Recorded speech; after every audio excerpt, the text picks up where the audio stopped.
नमस्कार, 2 बजे के समाचारों में आपका स्वागत है। मैं हूं प्रणव अग्निहोत्री। समाचारों में सबसे पहले मुख्य समाचार। संसद के शीतकालीन सत्र में आज कांग्रेस अध्यक्ष मल्लिकार्जुन खड़गे के अलवर में दिए बयान पर हुआ हंगामा। भाजपा सदस्यों ने की माफी की मांग।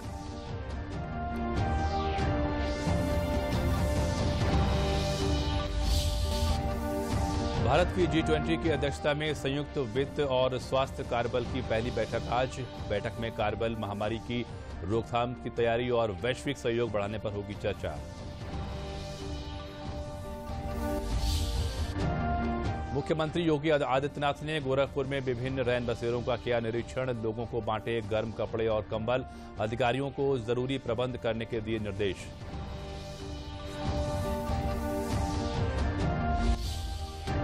और उत्तर भारत में बढ़ी ठंड, घने कोहरे के कारण घटी दृश्यता। कोहरे की मार से यातायात हुआ प्रभावित। ट्रेनों का आवागमन भी हुआ प्रभावित।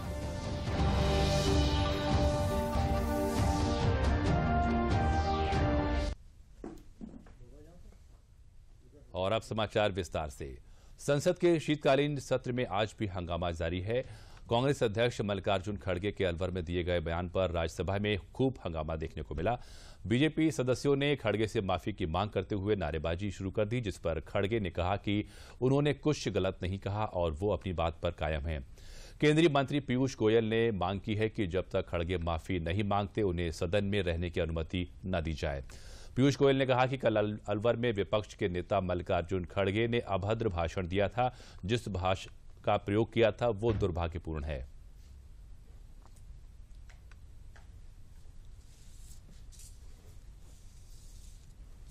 जिस प्रकार से खड़गे जी ने अभद्र भाषा का प्रयोग किया, जिस प्रकार से खड़गे जी ने पूरी तरीके से बेबुनियाद बातें रखी, असत्य को देश के सामने रखने की कोशिश की, मैं उसकी घोर निंदा करता हूं और उनसे माफी की मांग करता हूं। उन्होंने माफी मांगनी चाहिए भारतीय जनता पार्टी से, उन्हें माफी मांगनी चाहिए इस देश की जनता से, जिन्होंने आज एब्सोल्यूट मेजॉरिटी की सरकार भाजपा के सदस्यों को चुन के बनाई है।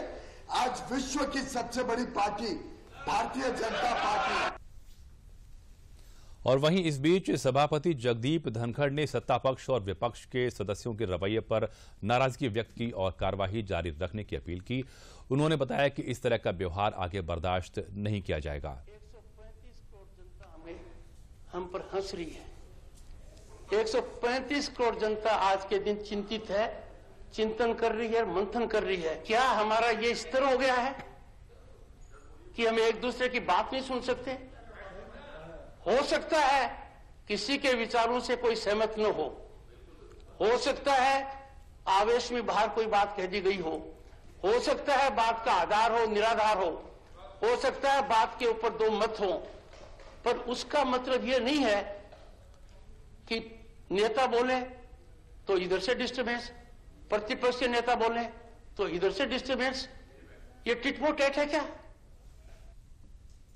लोकसभा में चीन सीमा के मुद्दे पर विपक्ष ने आज खूब हंगामा किया। प्रश्नकाल इसकी वजह से स्थगित करना पड़ा।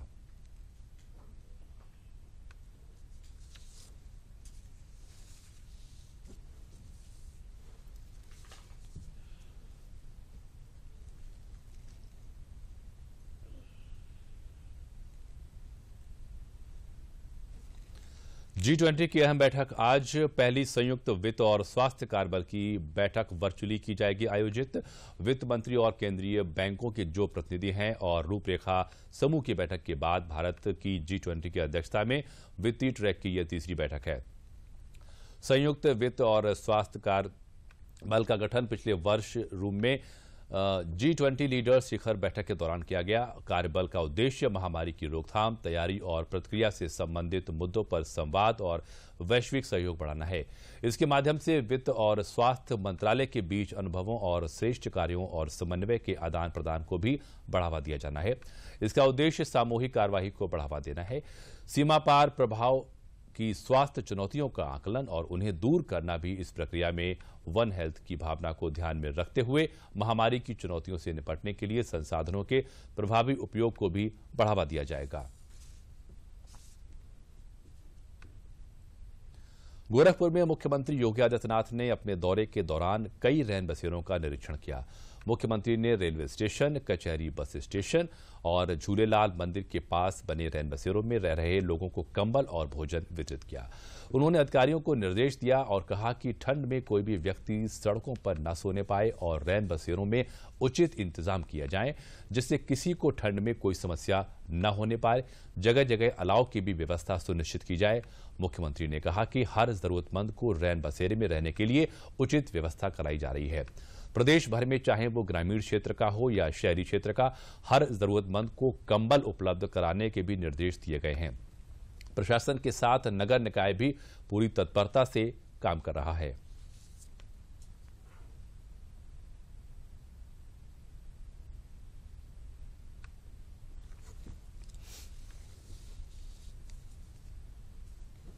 हर जरूरतमंद को, जो भी बेसहारा हो या कहीं बाहर से आया है, भूला भटका है, सड़कों पर, पटरियों पर ठिठुरता हुआ न दिखाई दे, उसे रेन बसेरों में पहुंचाने की व्यवस्था करें और वहां पे उन्हें सम्मानजनक ढंग से रहने की व्यवस्था करें। दूसरा, ग्रामीण क्षेत्रों या शहरी क्षेत्र, हर जरूरतमंद को कंबल उपलब्ध कराने के भी निर्देश दिए गए हैं, ऊनी कपड़े उपलब्ध कराने के भी निर्देश दिए गए हैं। प्रदेश भर में हर एक नगर निकाय में पर्याप्त संख्या में रेन बसेरे बनाए गए हैं, जिन्हें नगर निकाय, शासन की एजेंसियां, राजस्व विभाग के द्वारा और कुछ जगह स्वयंसेवी संगठनों और सामाजिक संगठनों के सहयोग से उन्हें संचालित किया जा रहा है, जिससे संभावित भीषण शीतलहरी को ध्यान में रख करके हर एक व्यक्ति को हम पुख्ता व्यवस्था दे सकें। कृषि मंत्री सूर्य प्रताप शाही जनपद जालौन के उरई स्थित राजकीय मेडिकल कॉलेज के ऑडिटोरियम में उन्होंने जिला प्रशासन द्वारा व्यापारियों के साथ मेमोरेंडम ऑफ अंडरस्टैंडिंग MOU हस्ताक्षर समारोह में शिरकत की। इस दौरान कृषि मंत्री सूर्य प्रताप शाही ने 5 कंपनियों के साथ किसानों के मटर बेचने के करार पर हस्ताक्षर किए। जनपद के किसानों को उन्नतशील बनाने के लिए बड़ी कंपनियों के साथ मटर के आयात निर्यात के लिए करार किया गया था, जिसको लेकर कार्यक्रम का आयोजन किया गया। कार्यक्रम में कृषि मंत्री सूर्य प्रताप शाही ने किसानों और व्यापारियों के साथ हुए करार पर हस्ताक्षर किए।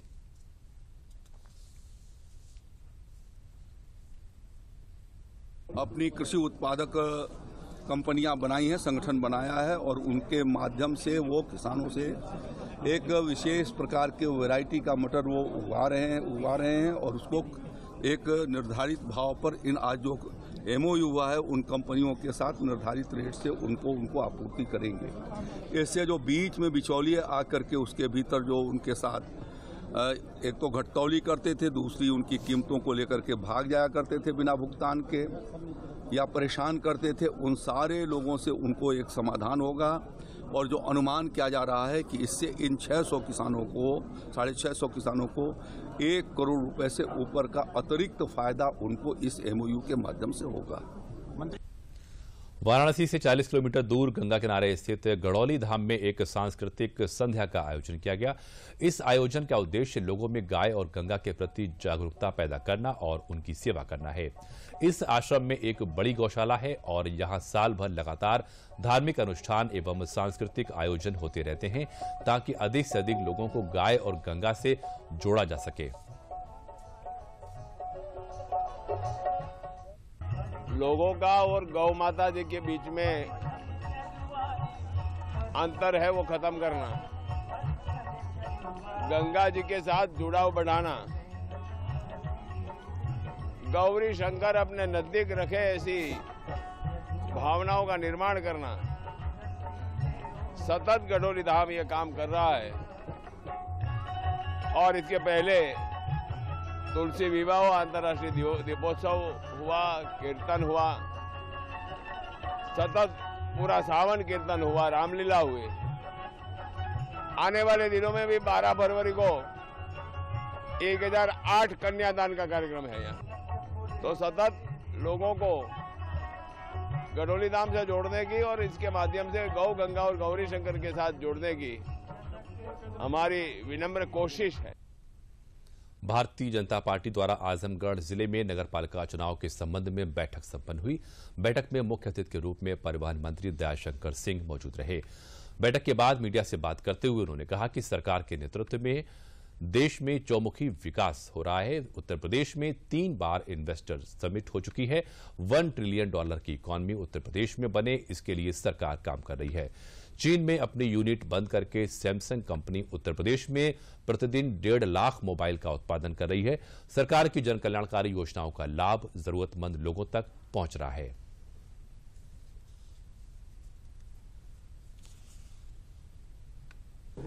मोबाइल की सबसे बड़ी कंपनी, जो दुनिया की सबसे बड़ी लार्जेस्ट कंपनी है सैमसंग कंपनी, जो चाइना से अपना उत्पादन बंद करके उत्तर प्रदेश के नोएडा से अपना उत्पादन प्रारंभ कर दी है और 1.5 लाख मोबाइल प्रतिदिन वो जो है उत्तर प्रदेश के नोएडा से निर्माण कर रही है। इसी तरह और भी बड़ी बड़ी कंपनियां आज उत्तर प्रदेश से निवेश के इच्छुक हैं और इससे उत्तर प्रदेश का जो आर्थिक विकास हो रहा है, इससे उत्तर प्रदेश वासियों का बहुत ही हर तरह के चाहे रोजगार का सृजन होगा, कल कारखाने बढ़ेंगे, लोगों को आसानी से सभी चीजें मुहैया होंगी।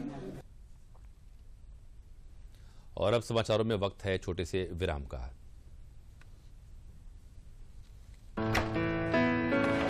पापा ये सब? हाँ, जो चीजें सालों से बेवजह पड़ी हो उन्हें हटा देना चाहिए। ये भी दादाजी की पुरानी पासबुक और FD। अरे ये कैसे रह गया?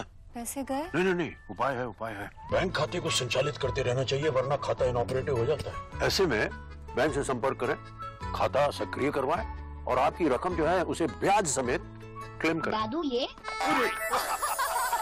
RBI कहता है जानकार बनिए, सतर्क रहिए। सही कह रहा है। राष्ट्रीय राजधानी दिल्ली समेत उत्तर भारत में ठिठुरन बढ़ने के साथ ही कोहरा पड़ने से लोगों की दिक्कतें बढ़ गई हैं। दिल्ली NCR में घना कोहरा छाया रहा। हर जगह कोहरे की वजह से आम जनजीवन, खासतौर पर सड़क यातायात प्रभावित रहा। मौसम विभाग के मुताबिक अगले कुछ दिनों में कई राज्यों में शीतलहर की स्थिति देखी जा सकती है। शीतलहर के चलते उत्तर भारत के राज्यों में 3 से 4 डिग्री तक के तापमान में गिरावट नजर आने की संभावना है। मौसम विभाग के मुताबिक हिमाचल प्रदेश, पंजाब, हरियाणा के कुछ हिस्सों और उत्तरी राजस्थान में 1 या 2 स्थानों पर शीतलहर की स्थिति बढ़ेगी। इससे तापमान और गिरने की संभावना है।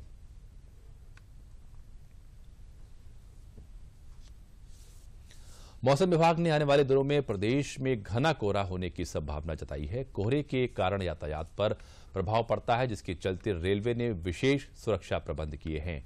उत्तर रेलवे की लखनऊ डिवीजन ने सुरक्षा के लिए विशेष एडवाइजरी भी जारी की है। लखनऊ मंडल की सीनियर DCM रेखा ने बताया कि रेल यात्रा को कोहरे के दौरान सुरक्षित रखने के लिए ट्रेन में सेफ्टी डिवाइस का प्रयोग किया जाता है। इसके साथ ही तमाम विशेष उपाय भी किए जाते हैं। कोहरे को ध्यान में रखते हुए रेलवे द्वारा फॉग प्रिपेयर्डनेस जो है इंटेंसिव स्तर पर की जाती है, जिसमें बहुत सारे इंस्ट्रक्शंस जो हैं, जो लोको पायलट है उसको पता चल जाता है कि आगे जो सिग्नल आ रहा है उसकी क्या पोजीशन है, कितनी डिस्टेंस पे वो जो सिग्नल है वो उपलब्ध है। इस तरीके से जो लोको पायलट्स हैं वो और ज़्यादा विजिलेंट हो जाते हैं, सतर्क होकर कार्य करते हैं। इसके अलावा जो है इंटेंसिव कोल्ड वेदर पेट्रोलिंग की जा रही है, जिसमें GPS जो है वो ट्रैकिंग सिस्टम जो है पेट्रोल मैन को उपलब्ध कराया जाता है, ताकि उसकी भी मॉनिटरिंग हो सके कि पेट्रोल मैन जो है सतर्क है और बहुत अधिक विजिलेंट होकर कहाँ पर है, उसकी पोजीशन क्या है, लोकेशन क्या है, इसका भी पता लगाया जा सके। और जो है इसमें काउंसलिंग की जाती है। जो भी हमारा स्टाफ रहता है, ट्रेन रनिंग से रिलेटेड जितने भी स्टाफ हैं, लोको पायलट्स हैं, हमारे ट्रेन मैनेजर्स हैं, उनकी रेगुलर काउंसलिंग की जाती है। और जो इंटेंसिव हमारा फुट प्लेट इंस्पेक्शंस रहते हैं, नाइट इंस्पेक्शन के शेड्यूल्स रहते हैं, उनकी संख्या बढ़ा दी गई है। उन्होंने बताया कि कोहरे के कारण ट्रेन की स्थिति, उनके समय की पूरी जानकारी हेल्पलाइन नंबर 139 से ली जा सकती है। उन्होंने कहा कि सभी यात्रीगण रेलवे स्टेशन पहुंचने से पहले अपने ट्रेन की स्थिति की जानकारी 139 नंबर पर ले सकते हैं। इसके साथ ही किसी भी सुविधा के लिए इसका प्रयोग किया जा सकता है। स्टेशन पर वेटिंग हॉल रहते हैं, जिसमें जो है पैसेंजर्स अगर बहुत ज़्यादा कोहरा हो रहा है, ठंड हो रहा है, तो उनका उपयोग कर सकते हैं। पैसेंजर्स के लिए केवल एक अनुरोध है कि 139 जो हमारी सिंगल हेल्पलाइन नंबर है हमारा, उसका प्रयोग करें।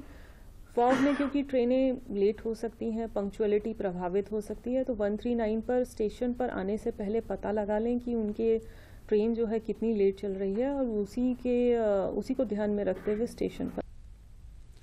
ग्रेटर नोएडा स्थित यमुना एक्सप्रेसवे पर कोहरे के कारण गलगोटिया यूनिवर्सिटी के सामने बड़ा हादसा हो गया। बस झांसी से होते हुए दिल्ली आ रही थी। बस में 15 से ज्यादा लोग घायल हुए हैं, जिन्हें रेस्क्यू कर अस्पताल पहुंचाया गया है, जहां इलाज के दौरान एक व्यक्ति की मौत हो गई है।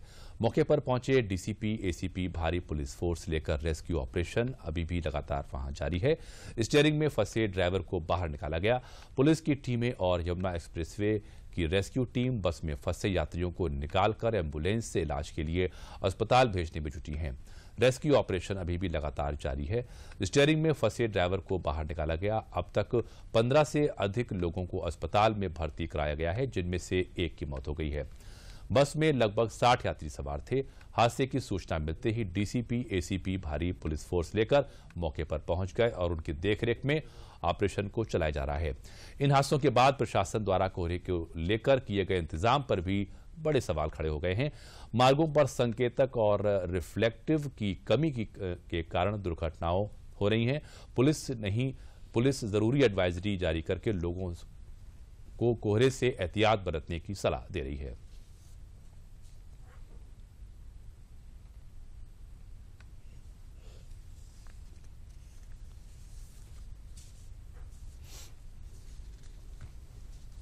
ये बस मध्य प्रदेश के छतरपुर से दिल्ली की ओर जा रही थी, जिसमें लगभग 60 व्यक्ति सवार थे। टोटल इसमें 24 लोग घायल हुए और एक व्यक्ति की मृत्यु हुई। जो मृतक है उसकी अभी पहचान नहीं हो पा रही है। बाकी जो घायल है उनको उपचार हेतु कैलाश अस्पताल एवं जेम्स अस्पताल ले जाया जा रहा है। मौके से सभी वाहनों को हटा लिया गया है और पुलिस द्वारा आवश्यक वैधानिक कार्रवाई की जा रही है।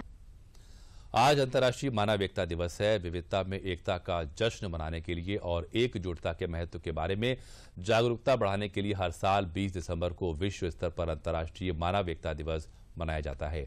संयुक्त राष्ट्र सहस्त्र शताब्दी घोषणा के अनुसार एकजुटता उन मूलभूत मूल्यों में से है जो अंतर्राष्ट्रीय संबंधों के लिए आवश्यक। संयुक्त राष्ट्र महासभा ने 22 दिसंबर 2005 को संकल्प द्वारा मानविकता को एकजुटता के मौलिक और सार्वभौमिक अधिकारों के रूप में मान्यता दी गई थी, जो 21वीं सदी में लोगों के बीच संबंधों को दर्शाता है। और इस संबंध में हर वर्ष 20 दिसंबर को अंतर्राष्ट्रीय मानविकता दिवस मनाए जाने का निर्णय लिया गया। वाराणसी स्थित भारतीय सब्जी अनुसंधान संस्थान में 3 दिवसीय राष्ट्रीय संगोष्ठी का आयोजन किया गया है। इसमें देश के कोने कोने से कृषि वैज्ञानिक और शोधार्थी हिस्सा ले रहे हैं। इनके अनुभव के बारे में बात की हमारे सहयोगी हरकेश बहादुर सिंह गौतम ने। वाराणसी स्थित IIVR प्रसिद्ध है सब्जी के अनुसंधान के लिए, शोध के लिए, और IIVR ने संगोष्ठी आयोजित की है राष्ट्रीय स्तर पे। स्वर्ण जयंती संगोष्ठी है। देश के कोने कोने से लोग आए हुए हैं, साइंटिस्ट हैं, शोध छात्र हैं, छात्राएं हैं। कृषि के प्रति छात्राओं का जो रुझान है देश में, वो किस तरह का है, क्योंकि शोध छात्राएं हैं, ये देश के भिन्न भिन्न प्रदेशों से आई हैं। इनमें से कुछ से हम बात करते हैं। आप कहाँ से आए हो और ये जो संगोष्ठी है, सिंपोजियम है, इसमें आपको क्या सीखने को मिला? मैं शुभलक्ष्मी हूँ, मैं उड़ीसा से आई हूँ और हम लोग PhD स्टूडेंट है। एक्चुअली PhD स्टूडेंट होने के नाते सब्जी अनुसंधान संस्था को एक ही बार आना चाहिए। जैसे कि आप यहाँ पे देख सकते हैं, यहाँ पे जितने भी वेराइटी रिलीज हुआ है, जो कि सब डिफरेंट मतलब उसका डिफरेंट क्वालिटी के लिए इम्पोर्टेंट है, वो सब यहाँ पे डिस्प्ले किया गया है। यहाँ पे जैसे कि हम लोग सब बुक्स में पढ़ते हैं, लेकिन यहाँ पे हमको प्रैक्टिकली दिखने को मिल रहा है। जैसे कि ग्राफ्टिंग हो रहा है और डिफरेंट वेराइटीज़, और जो भी सब्जियाँ जो हमारी स्टेट में नहीं ग्रो हो रहा है, हम कभी देख नहीं पाते हैं फील्ड में, वो सब यहाँ पे डिस्प्ले हो रहा है। तो वो सब देख के हमें काफ़ी नॉलेज मिल रहा है। नमस्कार, मेरा नाम प्रतिभा शर्मा है और मैं भी PhD स्कॉलर हूँ वेजिटेबल साइंस में। यहाँ पे क्योंकि मैं हिमाचल प्रदेश से हूँ, यहाँ पे मुझे कुछ सब्जियाँ ऐसी देखने को मिल रही हैं जो मैंने कभी पहले नहीं देखी, सिर्फ उनकी फ़ोटो ही देखी थी। और कोरोना पीरियड में हमें ज़्यादा टाइम नहीं मिला कि हम आपस में मिलें। देश के कोने कोने से लोग आए हैं, तो डिफरेंट साइंटिस्ट से हम बात करें, इंटरेक्ट करें, तो वो हमें यहाँ पर मौका मिल रहा है। दूसरे प्रदेशों में जो देखने को नहीं मिलती है, चाहे उड़ीसा हो, हिमाचल हो, वो सब्जियों यहाँ पे देखने को इनको मिल रही हैं। ये स्टूडेंट शोध छात्र हैं, बता रहे हैं कि कोरोना में कैसे प्रभावित हुई पढ़ाई, लोगों से इंटरेक्शन नहीं हो पाया और इंटरेक्शन हो रहा है, जानकारी बढ़ रही है और पौधों को वो देख पा रहे हैं जो किताबों में देखते थे। कैमरा पर्सन पूजा सिंह के साथ doctor Rikesh Bahadur Singh Gautam, DD news, IIVR, Varanasi. Shravasti जनपद के थाना कोतवाली भिनगा क्षेत्र में पिछले दिनों नेपाल के डोंग जिले के रहने वाले 3 बच्चों को पुलिस ने भारत सीमा के अंदर से बरामद कर चाइल्ड लाइन के हवाले कर दिया था, जहां पर चाइल्ड लाइन बच्चों की देखभाल कर रही थी। लेकिन नेपाली तीनों बच्चे मौका देखकर चाइल्ड लाइन हाउस से फरार हो गए, जिसको जिलाधिकारी नेहा प्रकाश ने संज्ञान में लेते हुए तीनों नेपाली बच्चों को जल्द से जल्द तलाशने के निर्देश दिए। पुलिस ने आनन फानन में पूरे जनपद में चेकिंग अभियान चलाकर बच्चों की तलाश शुरू की, जिससे तीनों बच्चों को बरामद किया गया। वहीं प्रोबेशन अधिकारियों के द्वारा बच्चों के माता पिता से संपर्क करके बच्चों को उनके हवाले कर दिया गया, जिससे माता पिता के चेहरे पर खुशी देखने को मिली।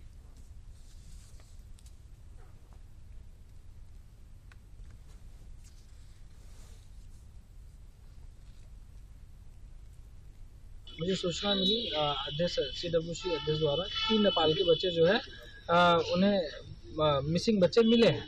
तो मैंने नेपाल की संस्था बाकी यूनेस्को क्लब उनसे संपर्क किया और बच्चों का एड्रेस ट्रेस करवाने के लिए, लोकेशन करवाने के लिए उनकी फोटो उनको दी। उन्होंने 24 घंटे के अंदर ही लोकेशन ट्रेस करके मुझे बताया कि बच्चे दांग डिस्ट्रिक्ट के हैं और उनके परिजनों से संपर्क हो चुका है। तो जैसा कि मेरी बात हुई थी अध्यक्ष जी से कि परिजनों को लेके आए और साथ में दस्तावेज लेके आए जिसकी उनको वेरीफाई किया जा सके कि उनके ही बच्चे हैं। तो मैंने बाकी यूनेस्को क्लब से रिक्वेस्ट किया और वहाँ की police area police office Nepal की उनसे रिक्वेस्ट करके उनके द्वारा पत्र, जो आप ये इसमें देख सकते हैं, ये पत्र लेटर नेपाल पुलिस का, कि ये कंफर्म हो गया कि ये बच्चे नेपाल के रहने वाले हैं और जो आए हैं इनके साथ में उनके परिजन हैं। कानपुर देहात के भोगनीपुर कोतवाली अंतर्गत कानपुर झांसी हाईवे पर तेज रफ्तार ट्रक के अनियंत्रित होकर पलटने से 2 लोगों की मौत हो गई। वहीं ट्रक में बैठे और 2 लोग गंभीर रूप से घायल हो गए। मौके पर पहुंची भोगनीपुर पुलिस ने आनन फानन में घायलों को ट्रक से निकालकर उपचार के लिए सरकारी अस्पताल में भर्ती कराया गया। मौके पर पहुंची पुलिस ने ट्रक में दबे लोगों को बाहर निकाला और घायलों को अस्पताल पहुंचाया। गंभीर रूप से घायल को इलाज हेतु कानपुर रेफर किया गया।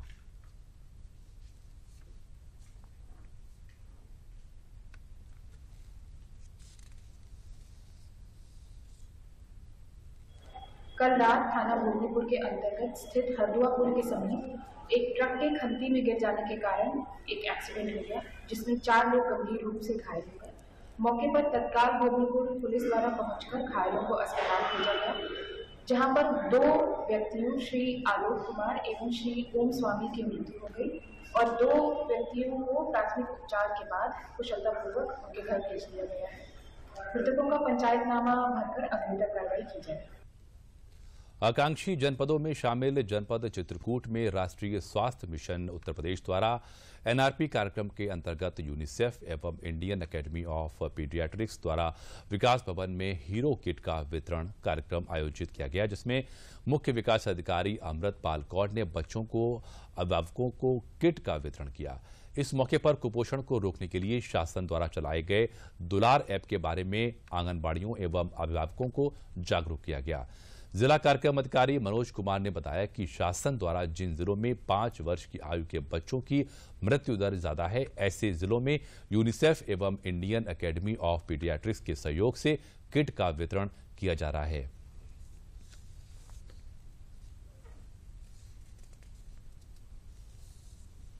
जब बच्चा पैदा होता है तो शुरुआत में माँ को अधिकतर ध्यान रखना चाहिए और कभी भी कोई भी गंभीर से बच्चों को साफ सफाई में और खान पीन से सबसे ज़्यादा ध्यान रखना, नखून में और दूध में, पोषण में सबसे पहले तो माँ का ध्यान अधिकतर अपनों को रखना चाहिए। इस किट में हाइजीन से संबंधित, कुपोषण को दूर करने से संबंधित जो है, जो दैनिक यूज की चीज़ें हैं जैसे नेल कटर वगैरह हुआ, हैंड वॉश हुआ, ये सब दिया गया है। इसका मुख्य उद्देश्य है कि लोगों को जागरूक करना हाइजीन के प्रति। इसी के साथ ही इस प्रोग्राम में एक हमारे यहाँ दुलार प्रोग्राम चल रहा है, जिसमें एक मिस कॉल यानी कि अभिभावकों द्वारा, माताओं या पिताओं द्वारा अपने मोबाइल से एक मिस कॉल दिया जाता है उस मिस कॉल देने के बाद जो है वहाँ से वापस कॉल आती है प्रक्रिया के तहत। इसमें जो है माँ अपने बच्चे के विषय में जो भी जानकारी, चाहे जो भी क्वेश्चन हो, जो भी शंका हो, उसके हाइजीन से, कुपोषण से, बीमारी से आदि आदि, उसके संबंध में वो उनसे क्वेश्चन पूछ सकती है और फिर निःशुल्क जो है बताया। क्या आपने कभी चाय के साथ कुल्हड़ को खाया है? शायद आप एक बार सोचने को मजबूर जरूर हुए होंगे। और चाय की चुस्की के साथ चाय के कुल्हड़ को खाने की बात असहज प्रतीत होती है, लेकिन आगरा में 2 छात्रों ने इको फ्रेंडली चाय की दुकान शुरू की है, जहां आप खुद चाय के साथ कुल्हड़ को भी खा सकते हैं। आगरा के 2 युवा छात्र आशीष पाराशर और ओम झा ने स्टार्टअप किया है। एमएससी गणित की पढ़ाई पूरी कर चुके आशीष ने बताया कि 2020 में लॉकडाउन से दिल्ली में नौकरी छूट गई। घर लौटा तो कुछ नया करने के बारे में उन्होंने सोचा। मित्र ओम झा के साथ चाय का स्टार्टअप खोलने पर विचार मन में आया। आशीष पराशर ने बताया कि चाय की चर्चा सड़क से लेकर संसद भवन तक है। ऐसे में हम लोगों ने चाय का अलग तरह का व्यवसाय करने का निर्णय लिया। इस बीच तमिलनाडु में निर्मित कप के बारे में जानकारी मिली, जिसे खाया भी जा सकता है। इसमें कोन वाली आइसक्रीम की तरह कुल्हड़ को भी खा सकते हैं। उन्होंने बताया कि 1 गिलास की कीमत 5 रुपए है और इसमें 60 मिलीलीटर चाय की क्षमता है।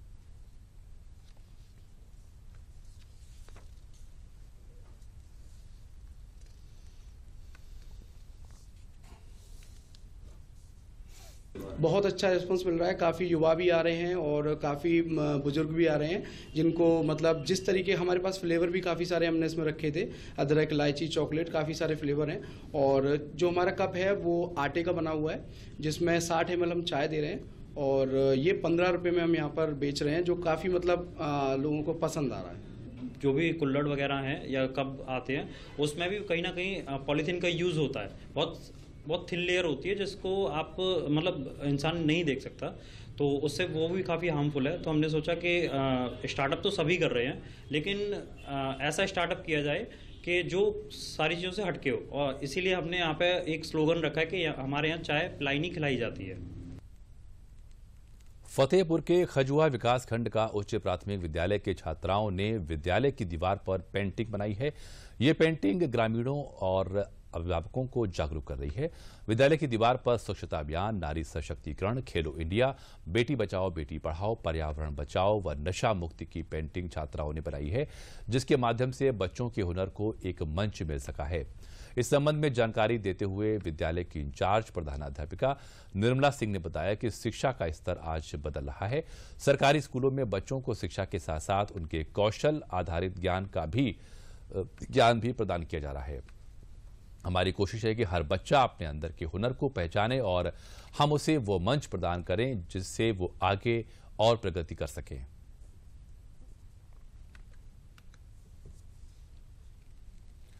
और अब अंत में मुख्य समाचार एक बार फिर। संसद के शीतकालीन सत्र में आज कांग्रेस अध्यक्ष मल्लिकार्जुन खड़गे के अलवर में दिए बयान पर हुआ हंगामा। भाजपा सदस्यों ने की माफी की मांग।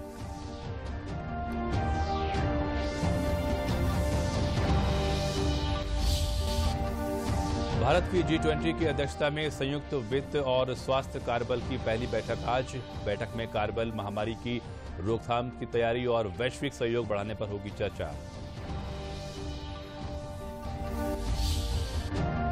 मुख्यमंत्री योगी आदित्यनाथ ने गोरखपुर में विभिन्न रैन बसेरों का किया निरीक्षण। लोगों को बांटे गर्म कपड़े और कंबल। अधिकारियों को जरूरी प्रबंध करने के दिए निर्देश।